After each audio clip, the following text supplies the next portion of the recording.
Magandang araw po sa inyong lahat yan, mga ka-idol, ano? Ah, may pupuntahan po tayo, ano? Yung magpapa-haircut ngayon. Ah, mga ka-idol, bago tayo malis ng bahay, mga ka-idol, dapat magdasal po tayo, mga ka-idol, no? Mabigyan tayo ng pasalamat po tayo, no? Sa Panginoon, at saka yung mga may mga motorsiklo po dyan, no? Dapat magsuot tayo ng helmet lagi, mga ka-idol, ha? Huwag po tayong pabaya, ha? Malaking depensa po to sa ating sarili, mga kaidol, no? Kaya huwag po tayo magpasaway, no? Yan. Kahit bago man yun ng helmet natin sa luma, kahit luma, ganito, isuot pa rin natin, mga kaidol, no?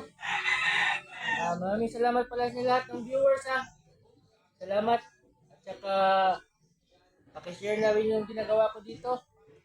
At saka, mga kaidol, yung mga PWD yan, text lang po kayo, libreng haircut po. Pupuntahan ko po kayo sa kanyang mga bahay, no?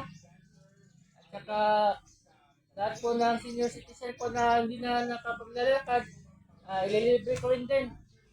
Maraming salamat, mga ka-idol.